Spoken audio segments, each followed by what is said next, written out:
네, 오늘 마태복음 1장 말씀인데요. 뭐 저희들이 너무나 잘 아는 말씀이기 때문에 뭐 아마 다 읽어 오셨으리라 생각하고 주요한 말씀 위주로 말씀을 좀 나누고자 합니다. 여러분 이제 마태복음은 마태가 기록했지 않습니까? 그래서 이 마태란 인물은 여러분들이 잘 아시다시피 세리였습니다. 그죠? 그리고 원래 그 이름은 레위라고 불렸죠. 알페오의 아들 레위였고 당시 로마 제국의 세금 징손으로서 어떻게 보면은 뭐 그 매국노와 같은 아주 안 좋은 당시에 그 직업을 가졌다 이렇게 해서 죄인의 대명사로 세리를 많이 했죠. 세리 뭐 창기 뭐 같은 부류의 죄인이라고 불렸던 그런 불명예스러운 직업을 가졌던 사람입니다. 그리고 그 레위란 이름의 뜻은 아시죠? 결합, 뭐 연합 그런 뜻이 있어요.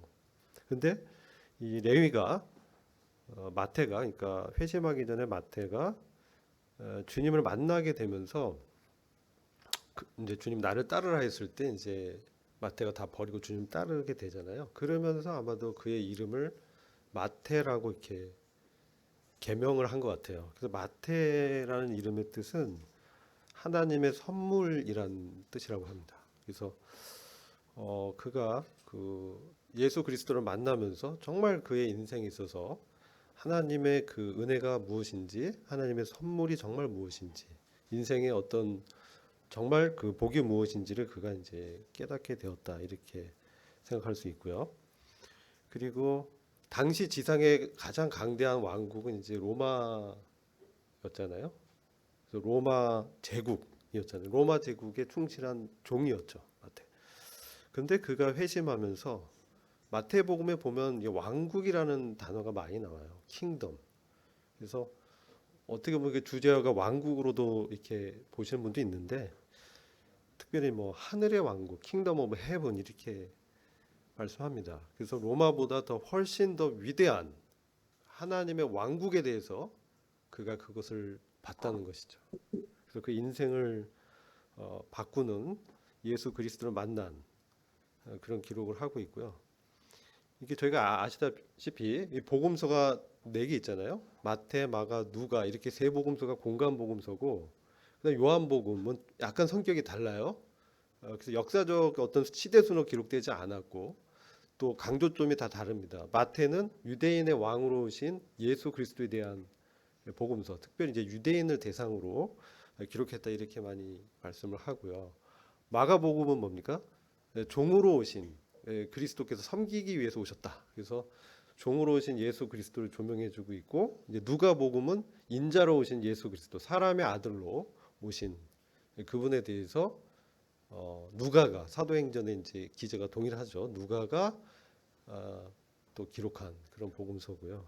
이제 사도 요한이 이제 마지막에 AD 90년대 이제 쓴 이 세 공간 복음서를 이제 보충하기 위해서 그리스도의 신성을 강조하기 위해서 쓰여진 게 이제 요한 복음이다 이렇게 저희들이 알고 있죠. 그래서 마태복음 전체 이제 구성을 좀 말씀드리면 이제 1장에서 우리가 계보에 대해서 이렇게 보여주고 있는데 사실 그 이 유대인들이 사실 그리스도를 거절하고 수치를 주고 또 이방인에게 십자가에 못 박혀 그 비참한 죽음으로 넘겼잖아요. 그래서 그들이 기대했던 그 군사적인 그 정치적 구원자 메시아 왕, 그러나 우리 주님이 그런 모습으로 나타나지 않으셨기 때문에 그들이 많은 어떤 실망을 하고 팔아 넘기기까지 하는 그러한 역사적인 어떤 사실을 잘 알고 있잖아요. 근데 마태는 그럼에도 불구하고 정말 그가 봤을 때 예수 그리스도가 그들의 진정한 메시아다. 이것을 이제 유대인들에게 보여주고자 했다. 이렇게 볼 수가 있고요. 그래서 1장을 보면은 계보가 쭉 나옵니다. 누가 누굴 낳고 누가 누굴 낳고 세 부분으로 구분하는데 14대, 14대, 14대 이렇게 나누거든요. 그래서 아브라함부터 다윗까지, 다윗부터 바벨론 포로 이전까지, 그다음 바벨론부터 그리스도까지. 각각 14대로 이렇게 세 그룹으로 세대를 기록하고 있어요. 근데 특징을 보면은 뭐 정답은 없지만 초기에 보면은 아브라함부터 이스라엘이 이제 형성되는 조상이잖아요. 그때부터 다윗 왕까지. 그래서 이스라엘 그 왕조가 어떻게 형성됐는지 그것을 좀 기록하고 있다고 보여지고, 그 다음에 다윗 왕 이후부터 왕조가 어떻게 됩니까? 솔로몬부터 이제 타락하잖아요. 그러면서 왕조가 이렇게 나뉘면서 어떻게 이스라엘이 하나님으로부터 멀어졌는지, 이런 어떤 왕국의 역사를 우리가 역대상하 뭐 열왕기상에 다 배웠지 않습니까? 이게 기록이 돼 있고, 그 다음에 세 번째 이제 바벨론 포로 시절부터 정말 암흑기였죠. 포로로 이제 끌려가서 그 기록들을 우리가 잘 알잖아요. 그래서 느헤미야서라든지 이러한 정말 그 이스라엘의 그 식민지하에 있었던 이러한 기록들을 이렇게 쭉 하고 있어요. 그러면서 마태복음이 쓰여지기 전까지 약 400년 정도의 암흑기가 있었어요. 그때까지 묵시가 없었고, 그래서 참 이렇게 영적으로 어두운 시기였다. 그런데 드디어 하나님께서 그들의 백성들을 구원하시기 위해서, 하나님의 자녀들을 구속하기 위해서 그리스도를 이제 보내셨다는 거죠. 그래서 사실 마태복음은 신약과 구약의 어떤 연결점이 되는 그런 이제 복음서라고 볼 수 있어요. 신약은 사실 예수 그리스도의 죽음과 부활을 통한 새 언약이 이제 성취되면서부터 신약이죠. 사실 보면은 마태복음 상당 부분이 율법에 관한 얘기를 많이 해요. 앞부분에 침례자 요한을 통해서. 그래서 그런 걸 이제 저희들이 볼 수가 있고요. 그래서 이제 우리 주님이 아브라함의 후손이자 다윗의 후손 오셨다. 이게 굉장히 큰 의미가 있습니다. 이따 제가 슬라이드로 좀 보여주려고 표를 좀 만들어서 카톡방에 올려놨는데 나중에 설명드릴게요. 그래서 아브라함과 다윗의 후손이다. 이게 되게 중요한 의미예요. 사실은. 일단 말씀드릴 거고, 그래서 언약의 기원에 대해서 말씀드릴 수 있어요. 아브라함과 맺은 언약, 저희가 알죠? 창세기 12장, 15장, 17장에 기록돼 있잖아요. 그런 아브라함과 맺은 언약의 내용이 있고, 다윗 왕과 맺은 언약이 있어요. 영원한 왕국에 대한, 통치에 대한 언약이 있습니다. 근데 그것을 성취하실 분으로 주님 오셨다는 거죠. 그래서 언약의 성취자, 구원자, 임마누엘, 주님에 대한 이름을 이렇게 기록하고 있고, 2장은 우리 주님의 유아기가 어떠했고 그것이 기록된 성경과 일치하다. 이것을 이제 우리가 알 수 있고, 3장을 보면은 이제 침례자 요한이 오면서 예언된 그 침례자가 와서 우리 주님을 이제 소개하기 전에 침례와 회개에 대해서, 회개에 이른 침례, 이것을 이제 말씀했죠. 그러면서 천국 복음 얘기하죠. 회개하라, 천국 가까웠다. 4장부터 이제 주님이 이제 시험 받으면서 공생애를 시작하는 그러한 내용이고요. 그리고 5에서 7장은 우리가 산상수훈이라고 하면서 왕국의 통치 원리, 그래서 하나님의 왕국은 어떻게 통치하냐, 어떤 원리들이 적용되는가, 하나님의 백성들은 어떤 것을 지켜야 되냐. 그래서 이것은 영적으로 오늘날에도 저희들한테 영적 교훈을 주고 있죠. 그게 5에서 7장의 그 산상수훈의 말씀이고, 8장에서 9장이 메시아의 표적들이 어떻게 성취됐는지 기록되어 있어요. 그게 이사야서의 35장 61장에 기록된 내용이 성취되었다. 그래서 구약에 이제 예언된 이러한 사건들이 예수님의 생애 동안 어떻게 이루어졌는지, 이것을 마태가 아주 자세히 기록하고 있어요. 그리고 저희들이 이런 예수님의 사역에 대한 공생의 사역이 4장 17절부터 16장 20절까지 예수님의 사역을 기록하고 있고, 16장 21절부터 28장 20절까지가 그리스도의 고난과 부활, 그분의 영광에 대해서 기록하고 있습니다. 이게 마태복음의 이제 구성이라고 말씀드릴 수 있습니다. 그래서 마태복음 1장 1절 보시면 아브라함과 다윗의 자손 예수 그리스도의 세계다, 이렇게 말씀하죠. 세계다. 이게 다른 그 번역을 보면 예수 그리스도의 기원에 대한 책이다, 이렇게 제너레이션 이렇게 돼 있어요. 그래서 그분의 기원이 어떠한지, 뭐 족보라고 얘기할 수도 있지만, 이거 의미를 좀 보면은 사실은 그 어떤 사람이 그러면 예수 그리스도의 세계에 속하냐, 그것은 그리스도로부터 영적 계시를 받은 사람들이 사실은 그분의 그 세계 안에 있는 것이죠. 이제 그런 적용을 할 수 있겠죠. 그래서 쭉 그 족보를 이렇게 말씀하는데 족보를 보면은 이게 정말 왕의 족보야? 이게 메시아의 족보야? 이렇게 의심할 만큼 정말 다양한 사람들이 이렇게 기록돼 있어요. 근데 보면은 여기 여인들이 기록되어 있는데 참 이게 특이할 사항이죠. 당시에 이 문화라든지 역사적으로 여인들이 족보에 기록될 수 없죠. 남자 위주로 다 기록하기 때문에 그렇습니다. 그래서 여자들은 아무튼 불이익을 많이 당했어요. 그런데 여기 보면 이 족보에 그리스도의 족보에 여인들이 4명이나 이렇게 기록돼 있어요. 그리고 읽어보면은 참 어떻게 이런 사람들이 그리스도의 그 계보에 들었을까 할 정도로 직업적으로도 참 민망한 직업도 기록돼 있어요. 이게 보시면요, 우리가 잘 아는 이제 라합 있잖아요. 5절 보면 살몬은 라합에게서 보앗을 낳았다. 라합은 창녀였어요. 아시잖아요. 이런 사람도 있고 또 이방인들도 이 유대인의 왕으로 오신 그리스도의 족보에 기록돼 있어요. 룻이 있죠. 룻. 이건 유대인의 혈통이 아니잖아요. 그러한 여인들도 기록돼 있어요. 그러니까 어떻게 유대인들의 특별히 메시아의 족보에 이러한 정말 상식적으로 납득하기 어려운 그러한 직업과 또 여인들의 이름과 간음자의 이름들이 기록돼 있다는 거죠. 그리고 이건 참 유다는 다말에게서 베레스와 세라를 낳았다. 다말은 며느리였어요.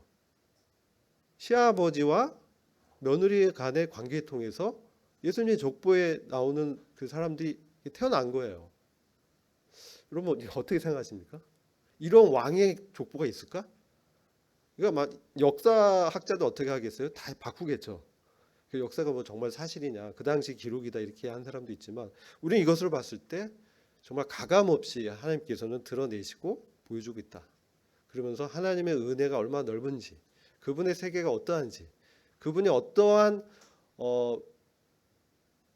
영역에서 어떤 사람들에게 그런 사람들 통해서 우리에게 오셨는지 이런 것들을 볼 수 있죠. 요한복음 4장 보면은 수가성 여인을 주님이 이렇게 만나기 위해서 정말 땀을 뻘뻘 흘리면서 찾아오셨어요. 직접. 저는 이 마태복음 1장 읽으면서 우주의 창조주 되신 하나님께서 참 인간의 세계에 오시기 위해서 이러한 유구한 역사를 이렇게 기록하시면서 역사에 개입하면서 우리한테 어떤 교훈을 주고 있는가, 오늘날 우리에게 어떤 내용으로 다가오고 있는가, 이런 측면에서 우리가 마태복음을 좀 봐야 될 필요가 있다. 이런 생각이 좀 들었습니다. 그래서 이걸 보면서 한편에 우리 주님은 너무나 은혜와 긍휼이 풍성하시고 오랜 역사 속에서 인간들의 역사에 개입하면서 구원하시기 위해서 하나님의 영광을 드러내기 위해서 이와 같이 역사에 개입하셨다. 오늘 하나님이 어딨냐? 하나님 침묵하지 않아? 이러한 부조리와 불공평과 정의가 없는 시대 같은데 정말 하나님이 계셔? 이렇게 질문을 던지는 많은 젊은이들이 있죠. 그러나 우리는 역사 속에서 우리의 삶 속에서 그리스도가 어떻게 우리 개인의 삶에 오셨고 지금도 역사하고 계시고 우리와 함께 교통하시고 함께하는 임마누엘 하나님으로서 여전히 우리 안에서 사시고 역사하심을 우리는 간증할 수 있잖아요. 이런 역사가 사실 이들의 삶 속에서 분명히 만났던 그 그리스도 하나님에 대한 내용이 구약에 다 담겨 있죠. 그래서 유대인들이 이거 볼 때 정말 감격을 할 거예요. 이와 같이 정말 하나님의 아들께서 이러한 사람들을 통해서 이 땅에 오셨구나. 지금은 여전히 배척하고 있지만 그러나 그들은 역사적으로 주님이 재림하실 때 우리 주님이 진정한 메시아고 그들이 배척해서 죽였던 나사렛 예수가 하나님의 아들 그리스도구나, 이것을 깨닫고 회개의 역사가 있을 것이라고 예언되어 있습니다. 그래서 이것들은 이제 계보 족보를 통해서 우리가 교훈을 얻을 수 있고요. 6절 보면 다윗 왕이라고 특별히 왕을 이렇게 왕이다 이렇게 좀 기록되어 있죠.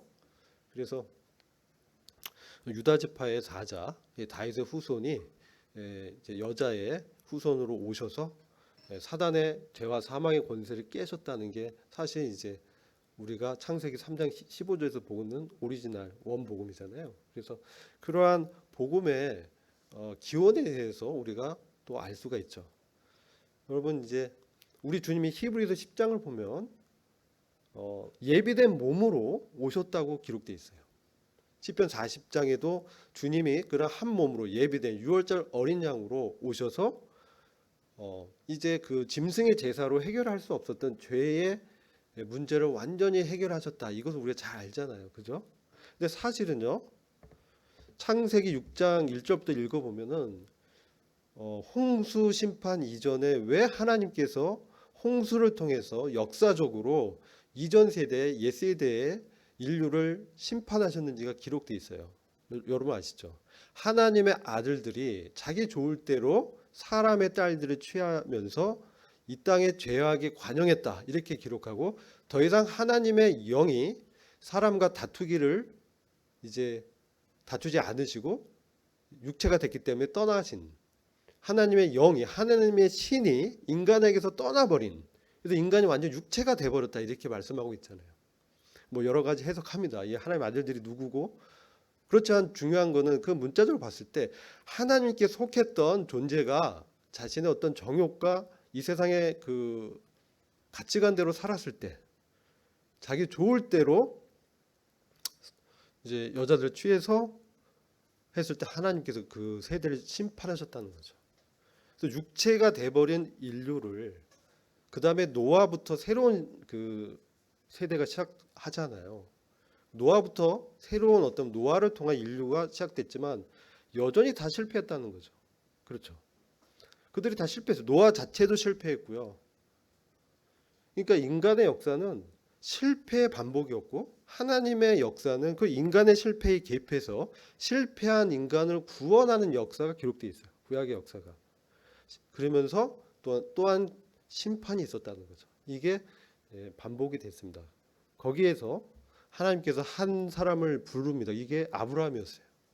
아브라함 부르셔서 하나님께서 그를 통해서 이스라엘이라는 나라를 세우시고, 그죠? 그러니까 하나님께서 그에게 또 꿈을 주시고 언약을 주셨죠. 이게 창세기 12, 15, 17장에 아브라함과 맺으신 하나님의 무조건적인 언약입니다. 어떤 언약입니까? 아브라함이 가장 이제 어려웠던 게 그가 여러 가지 재물도 있고 했지만 자녀가 없었죠. 그러니까 너로부터 정말 하늘의 별 같고 이 땅의 모래와 같은 씨를 주겠다. 자녀 주겠다. 자녀에 대한 번성의 약속. 그리고 땅을 주겠다. 그래서 너의 씨가 너의 자손이 땅을 얻게 되고 그리고 너와 너의 씨에게 우호적인 그런 민족은 내가 보호해 주지만 그렇지 않은 민족은 내가 적대하겠다. 그래서 지금 이스라엘을 적대하는 다른 민족들이 하나님을 이제 대적하는 것으로 되잖아요. 그죠? 이제 그것 아브라함과 맺었던 무조건적인 언약의 그 효력이 지금까지 있는 것이죠. 그리고 이제 다윗이 또 언급됩니다. 다윗은 왕의 이제 기원이잖아요. 유다 지파의 후손. 그래서 이제 다윗 왕의 계보를 이었는데 그게 이제 사무엘상이라든지 사무엘하 7장이라든지 시편 말씀 통해서 다윗으로부터 왕권이 세워지고 그로부터 통치자가 나와서 영원한 왕국을 세운다. 이게 이제 약속되어 있는 거예요. 이 또한 무조건적으로 하나님께서 약속하신 거예요. 그래서 이 땅의 축복과 아브라함을 통한 땅의 축복과 자녀의 축복과 다윗에 대한 왕국과 통치에 대한 복이 하나님께 약속하신 것이 그리스도 안에서 성취가 됩니다. 그게 이제 예수 그리스도 통해서 하나님의 언약이 이제 성취되는 구속의 역사가 이제 이루어진 것이죠. 그것을 이제 우리가 볼 수 있고요. 그것을 이제 슬라이드로 제가 정리를 했어요. 그것은 이제 참고하십시오. 뭐 나중에 그 시간 되시면 보시고요. 그래서 이것이 이제 어떻게 이어지냐? 이게 그리스도가 그런 구원의 근거를 이루시고 이제 그런 왕국의 성취는 언제 되냐? 이게 항상 이제 저희들이 복음서라든지 서신서에서 보게 되는데 여러분 이제 왕국이 킹덤이 사실 하나님의 통치 영역이거든요. 근데 복음서가 쓰여질 당시 그리스도가 공생의 사역을 하고 그것이 AD 50년, 60년 이렇게 기록이 됐단 말이에요. 근데 그 그리스도께서 그 유대에 오셔서 복음 전하실 때 귀신 내쫓을 때 어떻게 했습니까? 또 바알세불과 야합한 귀신에 속한 이렇게 우리 주님을 이제 폄하하고 비방했잖아요. 그러면서 주님이 뭐라 합니까? 아, 이제 더 이상 내 나라는 여기에 속하지 않았다. 이런 말씀도 하시고 그래서 그런 이제 역사를 통해서 하나님의 왕국이 왔지만 하나님의 나라의 통치자로 주님 오셨지만 백성들이 거절한 이런 역사가 이제 기록되잖아요. 그래서 그 하나님의 통치는 그럼 누구한테 임하냐? 오늘날 영적인 하나님의 통치는 그리스도를 만나서 인격적으로 그분의 나타남을 그분을 인격적으로 만난 사람들에게 주님이 이제 찾아오시고 그리고 그 안에 이제 거하게 됐다는 것이죠. 이게 놀라운 저희들의 복음이잖아요. 복음이 이제 뭐라고 할 수 있겠습니까? 복음은 우리 안에 오신 그리스도가 복음인 것이죠. 그러니까 마태복음은 사실 그런 것이죠. 이스라엘 역사 가운데 왕으로 오신 그리스도가 어떻게 그들의 백성들에게 자신을 나타나고 계시하고 구원하셨는가 이것을 보여주고 있는 것이죠. 그 역사를 이제 저희들이 볼 수 있고요. 그리고 이제 아까 창세기 6장 말씀을 이제 드린 것은 이런 구속을 성취하기 위해서 가장 것은 뭐냐면 인간의 육체를 끝내신 것이죠. 육체에 속한 그런 것들을 끝내시기 위해서 주님 오신 겁니다. 그래서 하나님의 영이 인간을 떠나고 하나님의 신이 더 이상 인간과 함께할 수 없었는데 그것을 회복시키신 것이 사실 십자가의 구속을 통해서 주님이 죽으시고 부활하시고 그분을 믿고 영접한 자에게 하나님의 영이 다시 오신 것이죠. 이게 구원입니다. 다른 게 아니고 예수 그리스도께서 내 안에 주요 통치자로 오신 것, 그리고 그분과 내가 사는 것, 그분이 우리 삶 속에서 나타나시고 정말 그 형편없는 사람들을 통해서 어떻게 구약의 역사 가운데 주님이 역사하셨는지를 기록하시고 지금 우리의 삶 속에서도 그리스도가 우리의 어떤 죄성과 연약과 육체의 어떠함에도 불구하고 우리의 육체를 십자가에서 끝내버리시고 그 믿음으로 우리 삶 가운데 역사하시고 연합하고 계시다. 그것을 이제 우리한테 나타내고 있다는 것이죠. 그래서 거듭나고 구원 얻은 그리스도 안에 연합된 사람들에게 하나님의 그 구원이 어떻게 역사하고 있는지 이것을 계속 말씀하고 있습니다. 오늘도 말씀하시고 내일도 말씀하시고 주님 오실 날까지 우리 안에서 계속 그 역사를 말씀하고 있다는 것이죠. 그래서 내가 오늘날 너에게 그 말할 때 순종할 것을 주님 말씀하잖아요. 그것이 사실 우리가 지금 말할 수 있는 복음이라는 것이죠. 역사 속에 오신 그리스도를 우리가 사실 마태복음 통해서 배우지만 사실 그것을 통해서 현재 우리에게 나타나는 그리스도 그분의 주권과 통치가 어떠한지 우리의 삶을 어떻게 그분이 변화시켜 나가는지 그분이 다시 오실 때 어떤 왕국을 이루시고 우리를 그분의 통치에 어떤 역할로 참여시키실지 이런 것들을 이제 우리가 복음서를 보면서 그런 기원에 대해서 주님의 사역에 대해서 그것을 통해서 이제 교훈을 얻는 것이죠. 그래서 마태복음 1장에서는 그러한 이제 말씀을 시작하셨다. 예수 그리스도의 세계가 이제 우리한테 임했다는 것이죠. 예수 그리스도의 통치가 우리한테 오셨다는 거죠. 그분이 내 안에 오셔서 그분의 세계, 그분의 세대를, 그분의 역사를 우리 가운데 원하시고 또 우리를 변화시키시고 우리 안에서 그분의 권능과 그분의 부활의 생명을 주시기 위해서 어떻게 일하실 것인지를 이 땅의 그 공생의 사역과 그분의 이 복음서의 기록을 통해서 말씀하고 있다는 겁니다. 우리가 역사적인 기록을 통해서 옛날에 그랬지 이러고 끝내는 것이 아니라 지금 나에게 역사 속에 찾아오신 그 예수께서 지금 나에게 어떤 의미로 말씀하고 있는가 이 차원에서 우리가 마태복음을 읽어야 될 것입니다.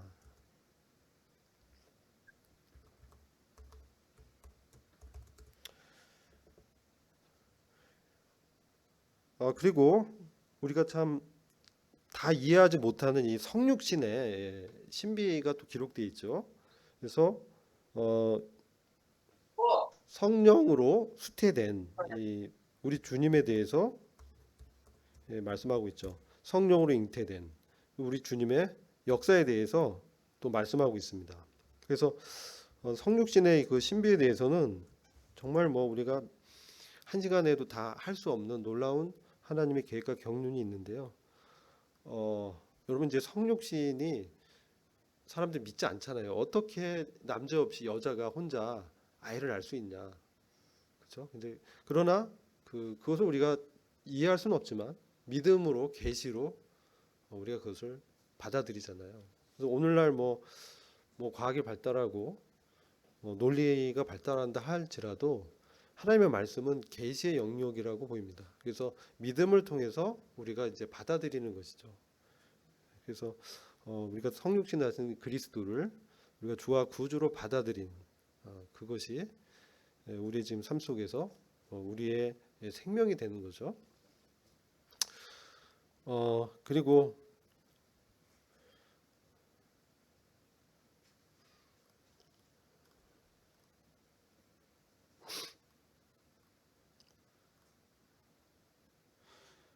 마태복음 이제 1장에서 우리 주님의 이름에 대해서 말씀을 좀 하고 있습니다. 우리 주님의 이름에 대해서 이 이름이 되게 중요하잖아요.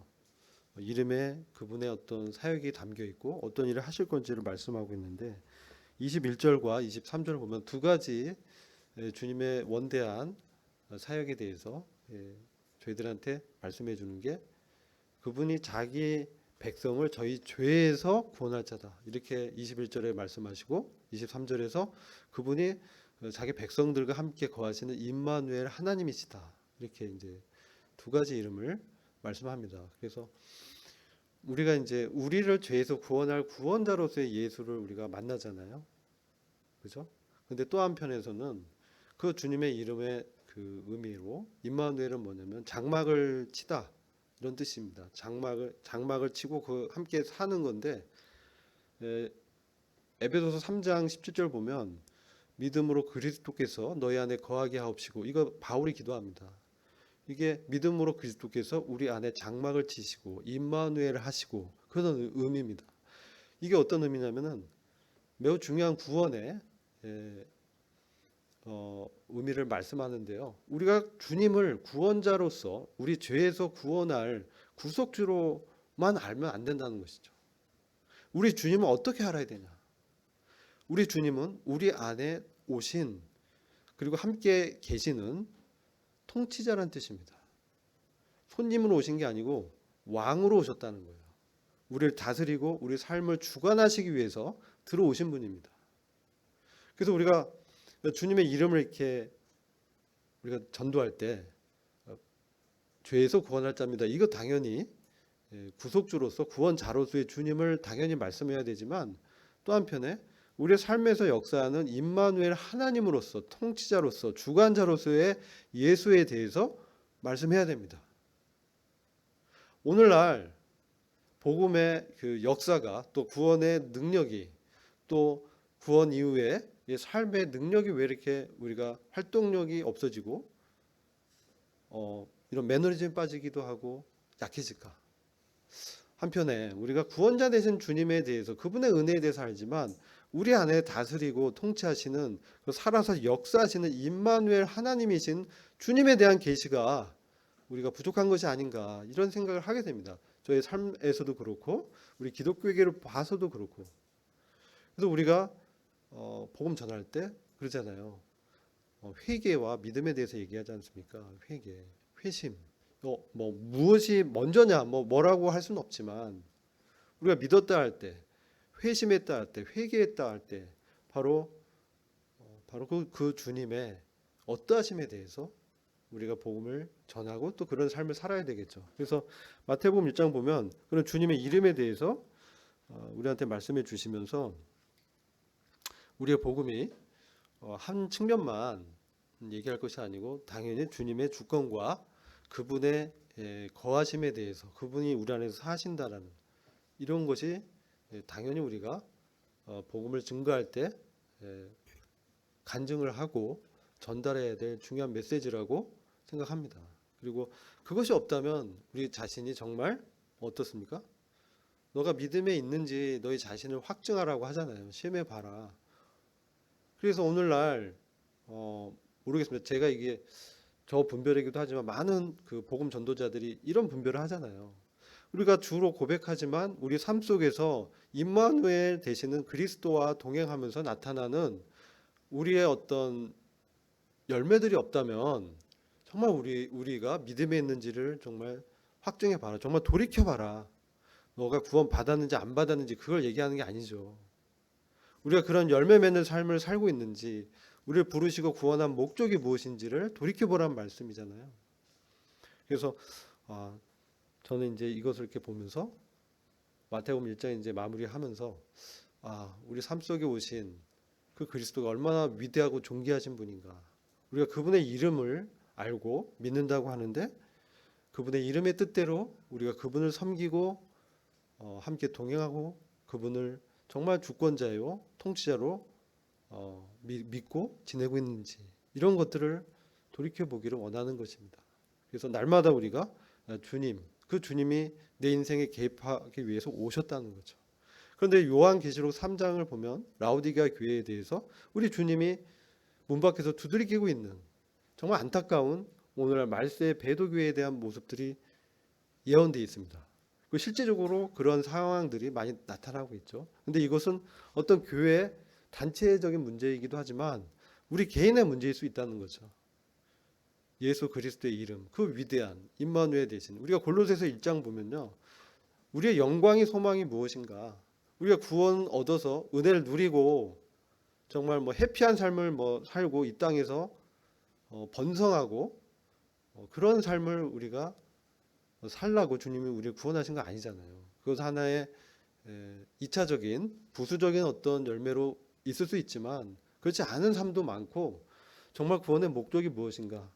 그것은 우리 안에 오신 그리스도를 사는, 그리스도와 함께 동행하는, 그래서 우리의 주변의 사람들이 우리가 어떤 형편에 있든지 포기하지 않고 주님을 믿는 그 신앙 속에서 그들을 위로하고 그들에게 이웃사랑을 실천하고 주님의 그 생명의 능력을 살아내는 그런 삶을 그들이 이제 우리를 통해서 또 하나님께서 우리를 향해서 기대하는 그러한 복음에 합당한 삶이 아니겠는가, 이런 생각을 많이 하게 됩니다. 그래서 오늘날 참 많이 혼돈되고요. 지금 우리가 어디에 서 있는지 이것들을 좀 생각해 봐야 될 때라고 생각하는 거예요. 말세에 정말 그 조롱하는 때, 정말 힘든 때가 온다고 했잖아요. 지금 그러한 세대가 아니겠는가, 이런 생각하게 됩니다. 그래서 주님께서 다시 오심이 가까운 이때 정말 우리가 마태복음을 통해서 우리의 인생에 찾아오신 그리스도를 어떤 이름으로 우리가 동행하고 있고 그분께 합당하게 섬기고 예배하고 있는가, 그것을 한번 생각해 봐야 될 때가 아닌가 싶습니다. 이상 이제 마태복음 1장에 대해서 개론을 나눴고요. 다음 여러분들이 이제 복음서를 통해서 많은 그 주님에 대해서 교훈을 얻으시고 영적인 축복을 누리시기를 정말 원합니다. 이상입니다.